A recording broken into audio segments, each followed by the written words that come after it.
అందరికీ నమస్తే. ఆర్కే రోజా మాట్లాడుతుంది. ఏమంటుంది?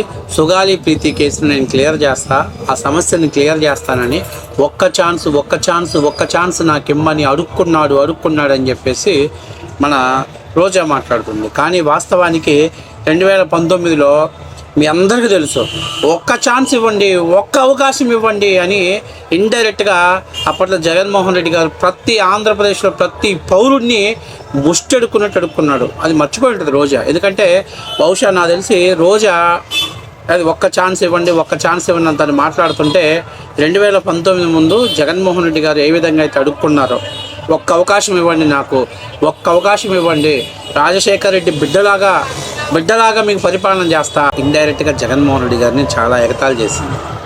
ఆమె నిన్ను మాట్లాడుతూ ఒక్క ఛాన్స్ ఇవ్వండి అంటూ ఆంధ్రప్రదేశ్ ప్రజల్ని అడుక్కున్నాడు అని చెప్పేసి అనింది. మరి మనం అందరం కూడా చూస్తే 2019 ముందు జగన్మోహన్ రెడ్డి గారు, మీ అందరికీ తెలుసు, ఒక్క అవకాశం ఇవ్వండి, ప్రతి అవ్వకి చెప్పండి, ప్రతి తాతకి చెప్పండి, ప్రతి ఒక్కరికి చెప్పండి, ఒక్క అవకాశం నాకు ఇవ్వండి, రాజశేఖర్ రెడ్డి గారిని మైమరిపించే విధంగా నేను పరిపాలన చేస్తానని అడుక్కున్న సంగతి అందరికీ తెలిసిన విషయమే. మీ అందరికి గుర్తుందో లేదో, ఒక్క ఛాన్స్ ఇవ్వండి అని అడుక్కుంది జగన్మోహన్ రెడ్డి గారు. మరి ఈరోజు రోజా మాట్లాడుతుందంటే ఇండైరెక్ట్గా జగన్మోహన్ రెడ్డి గారిని ఎగతాళి చేస్తుందా? ఇండైరెక్ట్గా జగన్మోహన్ రెడ్డి గారు 2019లో పడినటువంటి దీన స్థితిని అందరికీ తెలియజెప్పే ప్రయత్నం చేస్తుందా? రోజా తెలుసుకోవాల్సింది ఏంటంటే, గురిగింజ సామెత అందరికీ గుర్తుంటుంది. రోజా, దయచేసి రోజా నేను చెప్పేందంటే, ఆ గురిగింజ కింద నలుపు మీకు ఎప్పటికీ తెలియదు. అది తెలుసుకున్న రోజు మీరు రాజకీయాలలో ఒక ఉన్నతమైన స్థానంలోకి వెళ్ళే అవకాశం ఉంటుంది. అంతే కదా, మైక్ దొరికింది కదా, మనం ఇష్టాసారంగా మాట్లాడితే ఎలా పడితే అలా మాట్లాడవచ్చు. ఎందుకంటే రోజాకు అలవాటు అది. రోజా తను మాట్లాడిన తర్వాత ఆ వీడియోలు ఎంత చండాలంగా, ఎంత దారుణంగా వైరల్ అవుతున్నాయో, అవి వాటి మీద ఎంత దారుణమైనటువంటి పదజాలాన్ని ఉపయోగిస్తూ ట్రోలింగ్ చేస్తున్నాడు. రోజా ఎప్పుడు చూడదు. రోజాకి ఏంటంటే, వచ్చామా, మైక్ తీసుకున్నామా, మాట్లాడామా, వెళ్ళిపోయామా. ఆమె అంటుంది, పవన్ కళ్యాణ్ గారు సుగాలి ప్రీతి కేసుని ఒక్క అవకాశం ఇవ్వండి అని చెప్పేసి అతని అవసరాల కోసం వాడుకున్నాడు అని అన్నారు. సరే, 2019 ముందు వివేకానంద రెడ్డి గారి హత్య జరిగింది. ఇప్పుడు ఏం చెప్పారు? సాక్షిలో నారా రక్తాసుర అని చెప్పారు.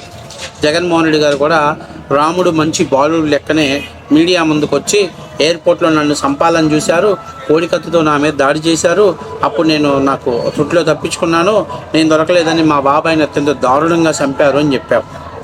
2019లో వివేకానంద హత్య కేసుని వాడుకొని రాజకీయంగా లబ్ధి పొందావు. 151 సీట్లు రావటంలో వివేకానంద హత్య కేసు కూడా ఒక కీలక పాత్ర. ప్రజలంతా కూడా, నేను అప్పట్లో వైసీపీ ప్రభుత్వం గెలిచిన కొత్తలో ఉత్తరాంధ్ర వెళ్తే పాపం అక్కడ ఉన్నటువంటి మహిళలు, పాపం చాలా అమాయకులుగా ఉన్నటువంటి మహిళలు, వాళ్ళు అన్నారు, ఏడ్స్ చేద్దాం బాబు, తండ్రి చనిపోయినాడు, చిన్న ఆయన అతను దారుణంగా చంపేశారు, జగన్మోహన్ రెడ్డి ఒక్క ఛాన్స్ ఇమ్మని చెప్పి అడుగుతూ ఉన్నాడు, రాజశేఖర్ రెడ్డి బిడ్డ ఆ రకంగా తండ్రిని కోల్పోయి, చిన్నాయన్ని కోల్పోయి, వాళ్ళ కుటుంబాన్ని చూస్తే జాలిపడి మేము ఓట్లు వేసినాం బాబు అని అన్నారు. 2019 స్టార్టింగ్లో 24 ఎండింగ్లోకి మళ్ళీ నేను వెళ్ళినప్పుడు అడిగితే, ఏటా గొల్లిగాడు, ఆడు చేసిన గొల్లిగాడు, ఆడికుండా సర్వనాశనమై మేము రోడ్లు పడ్డాము, చిన్నాయన్ని ఆడే చంపేశాడు, ఓట్ల కోసం సింపతి డ్రామాలు ఆడాడు అని చెప్పేసి అక్కడ ఉన్న మహిళలు మాట్లాడారు. అంటే నిజం తెలుసుకోవడానికి అక్కడ ఉన్నటువంటి మహిళలకి 4 ఏళ్ళు పట్టింది. అంటే నువ్వు ఇన్ని తప్పులు చేసి సుగాలి ప్రీతి కేసులో ఎవరో చేసినటువంటి పనిని ఖచ్చితంగా సాల్వ్ చేస్తామని చెప్పారు. కానీ మీరే మీ బాబాయిని లేపేసి, మీరే మీ బాబాయిని చంపేసి, బాబాయిని మర్డర్ చేసేసి, కుట్లేసేసి ఆయన్ని రాజకీయ అవసరాల కోసం వాడుకున్నారు.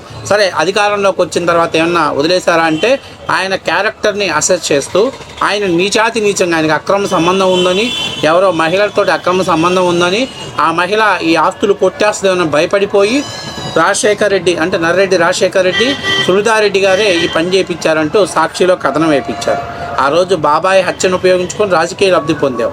అధికారంలోకి వచ్చాక నీ కుర్చీని కాపాడుకోవడానికి సొంత బాబాయ్ క్యారెక్టర్నే చంపేస్తూ, అలాగే బాబాయ్ కూతుర్ని నీచంగా చిత్రీకరించారు. ఇక ఇంతకంటే దిక్కుమాల చరిత్ర ఎవరికైనా ఉంటుందా? రోజా, నీకు సిగ్గనిపిస్తుంది ఏమన్నా? నువ్వు మాట్లాడేదేమన్నా నీకు మైండ్కి ఎక్కుతుందా? కనీసం నువ్వు అసలు ఒక ఆడగూతురు పోయిండి మీడియా ముందుకు వచ్చి, అది కూడా నేను మహిళా దినం సందర్భంగా, అరే మీ పార్టీలో ఇంతకంటే మంచోళ్ళు లేరని ఈ గబ్బు నోరుకి మీరు మైక్ ఇచ్చారా? ఈ చండాలమైన దాని నోరుకి మైక్ ఇచ్చేసారా? సిగ్గు ఉండాలి. రోజా అందరూ నువ్వు ఎప్పుడైతే ఒక్క ఛాన్స్ అడుక్కున్నాడనగానే 2019లో జగన్మోహన్ రెడ్డి గారు వాళ్ళ చెల్లెలు షర్మిలారెడ్డి గారు వాళ్ళ అమ్మ విజయమ్మ ఒక్క అవకాశం ఇవ్వండి మా బాబుకైనా అడుక్కున్నటువంటి వీడియోని సోషల్ మీడియాలో అంత ఎత్తున సర్క్యులేట్ చేస్తున్నారు.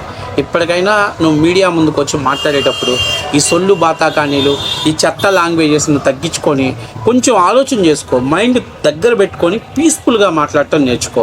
ఏదో మైక్ ఇచ్చేసారు కదా, నన్ను మాట్లాడమన్నారు కదా, నన్ను తప్ప నుంచి ఎవరు మాట్లాడలేరేమో అన్నట్టుగా పిచ్చి పిచ్చి వాగుడు వాగామనుకో ఇలాగే బరస్ట్ అవుతాం. అసలు 2019లో అధికారం రావడానికి మీరు కాళ్ళు పట్టుకున్నారు, గడ్డాలు పట్టుకున్నారు, ముసలోళ్ళకి ముద్దులు పెట్టుకున్నారు. అసలు ఇంకా చెప్పాలి అని అంటే మీరు చేయనటువంటి చండాలమైనటువంటి పనే లేదు. ఒక్క అవకాశం అని ఇస్తే, మీకు అవకాశం ఇస్తే మీరు రాష్ట్రాన్ని ఎంత కష్టపడి మీరు అవకాశం తెచ్చుకున్నారో రాష్ట్ర ప్రజల్ని అంతకు 2 రెట్లు ఇబ్బందులు పెట్టిన మాట వాస్తవ విషయం. ఇంకా సిగ్గు లేకుండా నువ్వు మీడియా ముందుకు వచ్చి పవన్ కళ్యాణ్ గురించి మాట్లాడుతుంది. పవన్ కళ్యాణ్ గారికి 21 సీట్లు అంటే అదేం పవర్కి దగ్గరయ్యేటువంటిది ఏం కాదు. పవన్ కళ్యాణ్ ఏ రోజు కూడా అడగల నాకు ఒక అవకాశం ఇవ్వండి అని.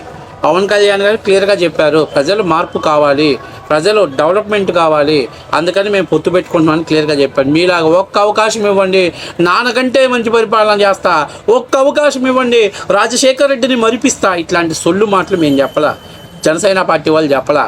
నీకు బుద్ధి బుర్ర 2 మందగించాయి కాబట్టి నీకు ఏదో మీడియా ముందుకు వచ్చి ఏదో నేను మాట్లాడితే పెద్ద వైరల్ అవుతుంది అనుకుంటావు. అదేం అవ్వదు, అది వైసీపీకే పెద్ద బర్స్ట్ అయింది. ఎందుకంటే నువ్వు మాట్లాడేటప్పుడు బ్యాలెన్స్డ్గా ఉండదు, టంగు కంట్రోల్లో పెట్టుకోలేవు, ఏది పెడితే అది పిచ్చి వాగుతుంటావు. అదే నీకున్నటువంటి అది పెద్ద మైనస్ అనమాట. వైసీపీకి అది పెద్ద బొక్క ఎవరంటే ఆర్కే రోజాని.